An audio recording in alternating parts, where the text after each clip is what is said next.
हम पिछले कुछ दिनों से डीपीडीपी एक्ट और ग्रीवेंस रेड्रेसल की बात कर रहे हैं। पिछले वीडियो में हमने बात की थी कि अगर आप बोर्ड के डिसीजन से खुश नहीं है तो आपको कहाँ जाना है। अब हम थोड़ी सी और डिटेल डिस्कस करेंगे कि जो नेक्स्ट अथॉरिटी है जिसे एपलेट ट्राइब्यूनल कहा जाता है वो क्या है और उसके क्या रोल्स हैं। मेरे यूट्यूब चैनल पे आपका स्वागत है जिसपे आप रोज डेटा प्राइवेसी पे नया कंटेंट देख रहे हैं और जैसा कि मैंने कहा हम एपलेट ट्राइब्यूनल के बारे में बात करेंगे जिसे हम डीपीडीपी एक्ट के एक मजबूत खंबे की तरह देख रहे हैं। एपलेट ट्राइब्यूनल क्या है?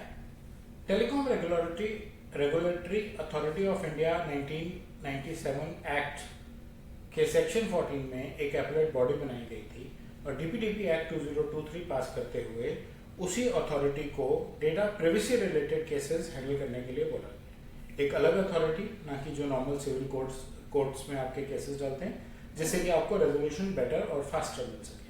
ये एक अथॉरिटी है कि अगर आप डेटा प्रोटेक्शन बोर्ड से सेटिस्फाइड नहीं है, उनके डिसीजन से सेटिस्फाइड नहीं है, तो आप इनके पास जा सकते हैं। इनका पर्पस क्या था एपलेट ट्राइब्यूनल बनाने का? जैसा कि हमने कहा, एक स्पेशलाइज्ड प्लेटफॉर्म दे दिया है प्रिंसिपल्स को भी और फिड्यूशियरी को भी कि आप बोर्ड से खुश नहीं है, उनका डिसीजन आपको ठीक नहीं लगता, आप जाइए आगे जाके बात कीजिए और देखिए वो क्या कहते हैं। पूरा सिस्टम है, ये जुडिशियल सिस्टम है, आपकी अपील्स को रिसीव किया जाएगा। आप कोई भी एज एन इंडिविजुअल प्रिंसिपल या कोई भी as an organisation fiduciary processor जाके अपने बोर्ड की किसी भी डिसीजन के against within 60 days complaint कर सकते हैं। फोकस क्या रहेगा एपलेट ट्राइब्यूनल का कि वो चाहते हैं कि आपको सही जस्टिस मिले, वो चाहते हैं कि आपको नेचुरली फेयर जस्टिस मिले और जो पूरी की पूरी प्राइवेसी और डीपीडीपी एक्ट का पर्पस है कि कोई गैप हो, कोई ब्रीच हो तो किसी का नुकसान ना हो, नुकसान हो तो उसकी ठीक से भरपाई की जाए और आगे चल के देखा जाए कि वो ऐसी गलती दोबारा ना हो। उसमें अकाउंटेबिलिटी और फेयरनेस डालने के लिए कि अगर आप बोर्ड के भी डिसीजन से सेटिस्फाइड नहीं है तो आप जाइए ट्राइब्यूनल पे और ट्राइब्यूनल से अपने केस को डिस्कस कीजिए। एलिमेंट्स इंपॉर्टेंट, कैसे केसेस आएंगे उनके पास। अब एज अ प्रिंसिपल खुश नहीं है, मेरे डेटा सब्जेक्ट राइट्स मेरे हिसाब से कुछ और थे, मुझे फिड्यूशियरी ने ठीक से जवाब नहीं दिया, मुझे बोर्ड ने ठीक से जवाब नहीं दिया, इसलिए मैं ट्राइब्यूनल पे जा रहा हूँ। फिड्यूशियरी को अगर पेनल्टी लगी है और फिड्यूशियरी कहती है कि मेरी तो पेनल्टी ज्यादा लगी है, मेरी गलती नहीं थी, और वो बोर्ड के डिसीजन से सेटिस्फाइड नहीं है, वो भी ट्राइब्यूनल पे जा सकते हैं। ब्रीच इन्वेस्टिगेशंस में अगर कोई गैप्स थे जिसके बेसिस पे बोर्ड ने कोई डिसीजन लिया है तो प्रिंसिपल को लगता है, फिड्यूशियरी को लगता है, प्रोसेसर को लगता है, वो बोर्ड के अगेंस्ट कोर्ट में एपलेट ट्राइब्यूनल में जा सकते हैं। With in 60 days of boards decision, board decide करे, आप 60 डेज के अंदर वहां जाइए।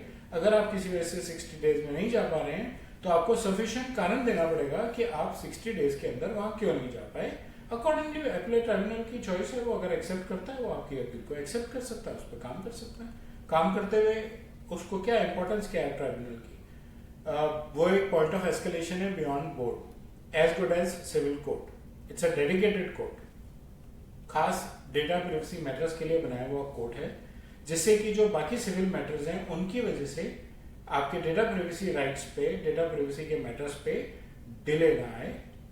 डिजिटल इंफ्रास्ट्रक्चर है जिससे कि आप उसको इजीली एक्सेस कर सकें, ट्रांसपेरेंट रहे, स्ट्रीमलाइन रहे। हम अगले वीडियो में इसकी और डिटेल में बात करेंगे कि डिजिटल इंफ्रास्ट्रक्चर होने की वजह से आम नागरिक को क्या मदद मिल रही है। उसमें कुछ चैलेंजेस भी हैं लेकिन सिस्टम है, प्रोसेस है और उसके बेनिफिट्स भी हैं। और जो भी डिसीजन ट्राइब्यूनल लेगा उस डिसीजन को लोअर कोर्ट की तरह, लोअर कोर्ट के डिसीजन की तरह डिक्री किया जाएगा और लोअर कोर्ट को ऑर्डर किया जाएगा कि भाई हमने इस केस में डिसीजन लिया है, अब आपका काम है कि आप इसके एनफोर्समेंट में हमारी मदद करें।